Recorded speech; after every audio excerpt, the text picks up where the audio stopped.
Frecuencia Abierta.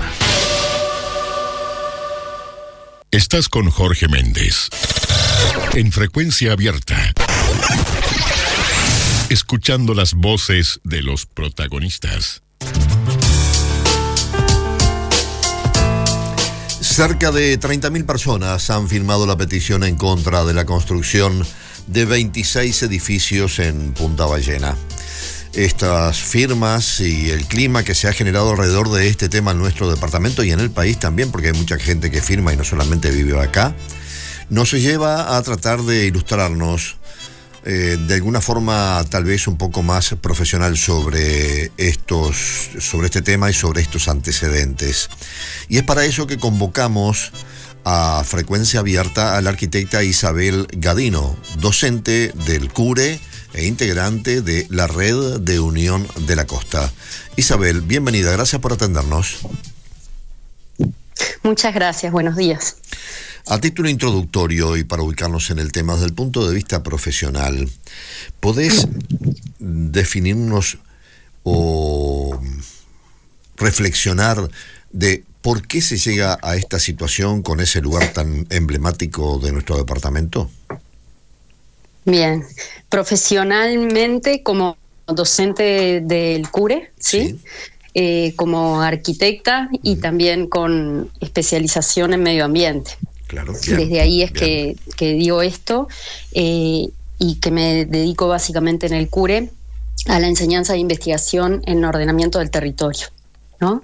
Entonces podemos decir que lo que estamos viendo es un avance muy grande y rápido de lo que es el modelo de desarrollo que tiene que ver con urbanizar, ¿no? Urbanizar espacios que hasta ahora no estaban adentro de las ciudades, porque urbanizar en este momento en el mundo es una de las actividades que da más ganancias, que permite ganar más dinero y acumular más dinero, ¿no? Esto es algo que está analizado, como te decía, en todo el mundo, sobre todo en las grandes ciudades. Y bueno, Latinoamérica es un sitio que siempre se vinculó a ganancias que tienen que ver con explotación de recursos naturales, ¿no? Y en este sentido es como que todo se une para que en nuestra costa cada vez haya más interés en el desarrollo inmobiliario. Por ahí traté de hacerte un resumen medio global y local. Bien, en este caso específico se trata, como te decía en el inicio, de un lugar emblemático que desde hace algunos años ya, yo diría unos 20 años aproximadamente, empezó con un avance de construcción muy notorio en la zona que da vista básicamente a la bahía de Maldonado, ¿verdad?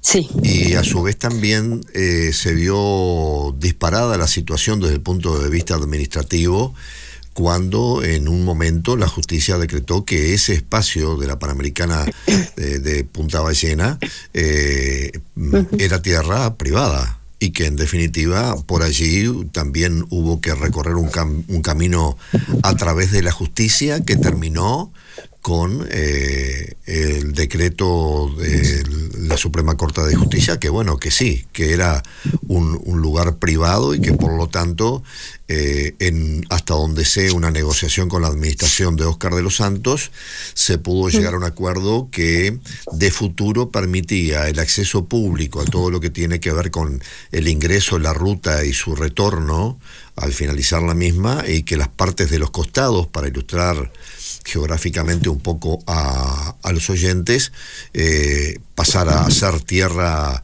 de privados y a su vez también de poder construir allí. ¿Es así? Bueno, sí, de todo eso que dijiste, sí. Lo que quería comentar es que es un proceso muy complejo, en donde hay muchos actores involucrados, obviamente. Esto viene de larga data. La justicia reconoció como privado estos padrones. Esa negociación es como tú la has comentado, ¿sí? Pero, por otro lado, lo que podemos decir es, Ya pasaron varios años de eso, estamos en el 2023. Hoy día, por ejemplo, no construiríamos una rambla como la de Piriápolis, porque ya sabemos, ¿no?, qué costos ambientales tiene. Cierto. ¿Sí? Cierto. Con ambientales es como que se habla de ecosistémicos y sociales también. Porque Piriápolis también significa la pérdida de esa playa, significa la pérdida de un espacio público enorme y de una fuente de ingresos para el turismo también muy grande, ¿no? Entonces, la cuestión es que más allá de todo lo que ha pasado y de todos los actores que están implicados y de la fuerza que tiene en este país la propiedad privada, en paralelo se han ido haciendo grandes avances científicos, normativos, de firmas de acuerdos, por ejemplo, de aprobación de directrices departamentales de Maldonado, que hablan de conciliar las dos actividades, el turismo y la protección del espacio, ¿no? Entonces, la cuestión es que estamos en un momento y frente a una propuesta tan abrumadora que sería fundamental aprovechar esta instancia para buscar otro camino. Esa es la cuestión, que los actores que estuvieron implicados en esto digan, está bien, hace 5, 6, 10 años optamos por una cosa, pero hoy día, con toda la información nueva que hay y con las posibilidades que hay, hacemos lugar a una reflexión nueva y sobre todo escuchando la cantidad de voces que se están manifestando, ¿no?, a nivel social. Bien, Isabel, hasta ahora, por lo que razono, y esto es un razonamiento muy personal, yo creo que pueden haber solamente dos salidas posibles a este tema: o la expropiación por parte del gobierno nacional de esa franja de tierra, o de lo contrario, la posibilidad de que desde el punto de vista de la legislación del país se pueda modificar la misma, pero frente a la posibilidad también que los propietarios de las tierras puedan generar juicios contra el Estado. Podría ser, sí. Pero ¿Qué otra alternativa se le ocurre a ustedes? Mirá, existen, por ejemplo, también pensándolo a escala global, porque Punta Ballena no es un lugar de Maldonado, es un ícono del Uruguay, y así lo dicen todos los videos e imágenes, claro ¿no? Sí. Y afiches que andan por ahí, sobre todo del Ministerio de Turismo o del Ministerio de Ambiente, que muestra esa punta, porque realmente es única, es un acantilado único de nuestra costa que llega al mar. Sí, eso ya de por sí es un valor incalculable, más lo que significa como espacio público, ¿no? Histórico. Sí. O, por ejemplo, como sitio histórico de información de lo que eran estas tierras antes de la llegada de los colonizadores españoles, ¿no? Que tenemos muchísima historia sin rescatar todavía y sin analizar, y las puntas rocosas de este litoral dan cuenta de la importancia que tienen esos sitios para poder conocer de qué se trata nuestra historia, de la parte que todavía no la hemos empezado a contar, ¿no? Sí. Y con la cual estamos muy implicados, porque 1/3 de la población nacional tiene vínculos genéticos con los pueblos originarios. Entonces ahí hay como todo un velo que hemos tenido a lo largo de cientos de años y que está empezando a descubrirse. Pero bueno, no lo vamos a descubrir si lo eliminamos por completo, ¿no? Entonces, en este sentido de la importancia de este sitio, capaz que también hay posibilidades a nivel internacional, ¿no? Porque también conocemos esas organizaciones o ese tipo de instancias en donde son fondos internacionales que apoyan también este tipo de expropiaciones para el Estado. ¿Se entiende? Bien. Que no es que solamente el Estado tenga que estar financiando. Yo creo que además si se hace una campaña va a haber vamos a ver muchísimos de nosotros que al menos querramos colaborar con algo, ¿no? 1.000 pesos, 100 pesos, pero capaz que se puede, Sí. pero obviamente estamos hablando de cifras multimillonarias, entonces obviamente contando con otro respaldo, pero bueno, también cuidando de que ese lugar pueda pasar a manos del Estado. Bien. ¿No? Y esa es una posibilidad, pero realmente que la podemos usar o pensar ahora porque es Punta Ballena. Bien, ¿no? Esa experiencia que me dices, de que viene desde fuera del país, a nivel internacional, ¿hay algún antecedente aquí ya en Uruguay de que se hubiese actuado por alguna institución de esas características? Y si no hay, ¿qué antecedentes se saben de otras experiencias en algún otro país, por ejemplo? Mira, hay un antecedente de una isla que capaz que ustedes o la audiencia puede ayudar. Yo creo que es una isla en el río Uruguay que se está haciendo ahora. Sí. Creo que es en el río Uruguay. Uh-huh. Y bueno, hay antecedentes en Latinoamérica varios, ¿no? Argentina, Chile. Son experiencias que de repente son conocidas como rewilding en inglés, que es como volver a dejar silvestre. Resilvestrar se llama. Sí, entiendo. En español. Esa es como una posibilidad, ¿no? Pero antes de eso, bueno, tenemos que pasar por otras, que es esto de ¿qué puede hacer el Estado? Al menos que el Ministerio de Ambiente, en esta instancia que tiene ahora, le estamos pidiendo varias cosas. Que aplace el cierre para que la gente comente, ¿no? Que dé más espacio, porque realmente hay mucho interés en ver de qué se trata. El informe que es público tiene 150 hojas, no son fáciles de leer, y hay mucho interés de las personas en saber y escribir a partir de lo que sienten y lo que saben del lugar, ¿no? Entonces, primero aplazar eso y después realmente tener en cuenta lo que la sociedad está diciendo y las instituciones, ¿sí? Bien. Permíteme que te diga otra cosa. Sí. E incluso los propios técnicos del ministerio.